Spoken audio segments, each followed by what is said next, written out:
नमस्कार, education 360 degree में आप लोगों का हार्दिक स्वागत है। हम आज के इस वीडियो में जानेंगे भारतीय प्रधानमंत्री के बारे में। चर्चा कर लेते हैं भारत के प्रधानमंत्री की स्थिति के बारे में कि भारत के प्रधानमंत्री की संवैधानिक स्थिति क्या है। देखें, भारत के जो प्रधानमंत्री हैं उनके बारे में लॉर्ड मार्ले ये मानते हैं कि वो समान के बीच प्रथम हैं। अर्थात कहने का तात्पर्य लॉर्ड मार्ले का यह है कि मंत्रिमंडल में जितने भी लोग शामिल होते हैं वो सभी एक समान हैं। प्रधानमंत्री भी उन्हीं के बराबर हैं। क्यों? क्योंकि वो तो लोकसभा में बहुमत प्राप्त दल के लीडर जरूर हैं, लेकिन वो भी तो लोकसभा के सदस्य ही हैं। जिस प्रकार से प्रधानमंत्री चुनाव जीत कर आए हैं, उसी प्रकार से बाकी के लोकसभा के सभी सदस्य भी तो जीत कर चुनाव आए हैं। इसलिए लॉर्ड मार्ले ने यह माना है कि वो समान हैं, सभी समान लोगों के बीच में, सभी एक जैसे लोगों के बीच में एक फर्स्ट प्रेफरेंस वाले व्यक्ति हैं। कहने का बिल्कुल उनका तात्पर्य क्लियर है कि लोकसभा में सभी जो लोग जीत कर आते हैं उन सभी समान लोगों के बीच में सबसे पहले सबसे फर्स्ट प्रेफरेंस प्रधानमंत्री की है। इसलिए लॉर्ड मार्ले ने भारत के प्रधानमंत्री को समान के बीच प्रथम की संज्ञा दी है। इसके बाद एक अन्य विद्वान हर्बर्ट मैरिसन ने यह कहा है कि प्रधानमंत्री सरकार के मुखिया के रूप में सबसे प्रमुख होते हैं। देखें, हर्बर्ट मैरिसन ने यह बात मानी है कि प्रधानमंत्री सरकार के मुखिया होते हैं, इसलिए सबसे ज़्यादा इम्पोर्टेंट हैं। क्यों? क्योंकि यहाँ मुखिया का रोल बहुत बड़ा होता है। क्यों? क्योंकि वो सरकार के मुखिया हैं, हेड ऑफ द गवर्नमेंट हैं। इसलिए प्रधानमंत्री सबसे ज़्यादा इम्पोर्टेंट बन जाते हैं, सबसे ज़्यादा प्रमुख बन जाते हैं।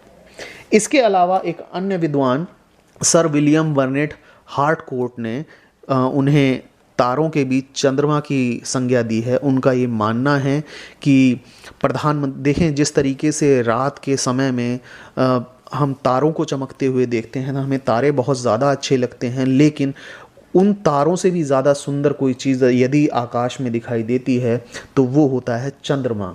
और चंद्रमा की संज्ञा सर विलियम बर्नेट हार्टकोर्ट ने भारत के प्रधानमंत्री को दी है। उनका कहने का तात्पर्य यह है कि उनके मंत्रिमंडल के लोग और लोकसभा के अन्य सदस्य तारों के समान हैं और प्रधानमंत्री उनसे ज़्यादा चमकते हुए एक चंद्रमा हैं। इसलिए सर विलियम बर्नेट हार्टकोर्ट ने भारत के प्रधानमंत्री तारों के बीच चंद्रमा की संज्ञा दी है।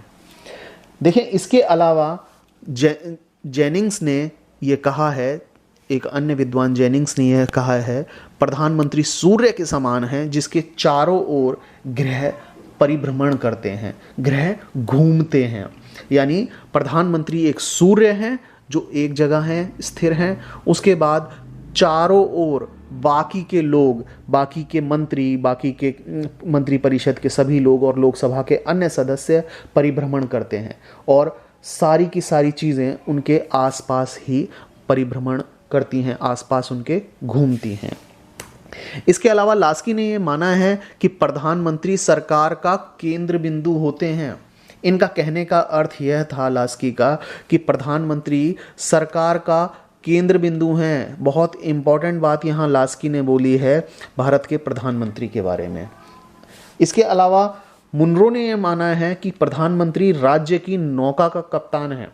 अर्थात राज्य एक नौका के समान है और प्रधानमंत्री उसके कप्तान हैं। यानी कप्तान जिधर उस नौका को ले जाएंगे, राज्य को जिधर ले जाएंगे, वहीं राज्य चला जाएगा। तो ऐसा मुनरो का मानना था। मुनरो ने यहाँ बिल्कुल सही संज्ञा दी है प्रधानमंत्री को कि प्रधानमंत्री राज्य की नौका का कप्तान है। इसके अलावा अंत में रैमजे मेयोर ने प्रधानमंत्री को राज्य के जहाज़ का मल्लाह कहा है। रैमजे मेयोर का ये मानना था कि प्रधानमंत्री जो हैं वो राज्य रूपी एक जहाज़ है और उस राज्य रूपी जहाज़ के मल्लाह हैं और वो मल्लाह जिधर चाहे राज्य को ले जा सकता है। यानी राज्य का जहाज़ जिधर चाहे उधर जाएगा, जैसा प्रधानमंत्री चाहेंगे उसी दिशा में राज्य का जहाज मुड़ जाएगा।